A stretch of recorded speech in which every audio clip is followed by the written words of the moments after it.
एक बार एक पक्षी समुद्र में से चोंच से पानी भरकर बाहर निकाल रहा था। दूसरे ने पूछा, भाई क्या कर रहे हो? पहला पक्षी बोला, इस समुद्र ने मेरे सारे बच्चे डुबो दिए, अब मैं इसे सुखाकर ही रहूँगा।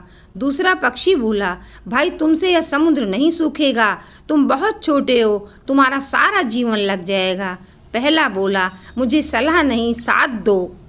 ऐसे अन्य पक्षी आते गए, सभी एक दूसरे को कहते रहे, साथ दो, सलाह नहीं। इस तरह हजारों पक्षी काम पर लग गए। यह देख भगवान विष्णु जी का वाहन गरुड़ भी वहाँ जाने लगा।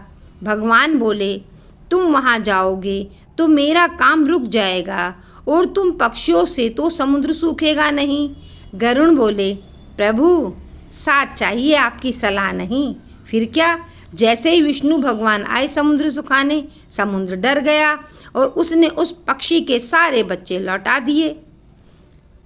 तो इसलिए कहते हैं, सलाह नहीं, साथ दीजिए। एक बात पूछनी थी, बुढ़ापे के लिए बेटा पैदा किए थे ना, तो फिर शिकायतें बहू से क्यों? सहारा बेटा है तो उम्मीदें बहू से क्यों?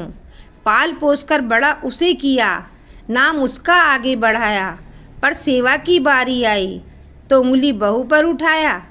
जब बेटा देर से आए तो थक गया होगा और बहू बैठ जाए पल भर को तो संस्कार ही नहीं है। बुढ़ापे की लाठी अगर बेटा है तो कसौटी हर बार बहू ही क्यों? सच तो ये है, बेटा कभी बड़ा नहीं होता और बहू कभी अपनी नहीं होती। बस यही सोच घर को तोड़ देती है।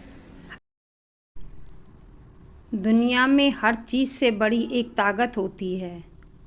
लोहे से बड़ी आग, आग से बड़ा पानी, पानी से बड़ा इंसान, लेकिन इंसान से भी बड़ा है मृत्यु।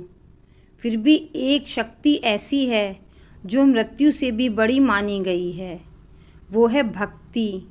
भक्ति सिर्फ पूजा नहीं, बल्कि अटूट विश्वास और सच्ची नीयत है। जब इंसान का मन पूरी तरह भगवान में लग जाता है तो उसे डर, दुख और मृत्यु का भय भी नहीं रहता। सच ये है, भक्ति मृत्यु को टालती नहीं, बल्कि मृत्यु के डर को खत्म कर देती है। जिसके पास सच्ची भक्ति है वह हर डर से मुक्त है।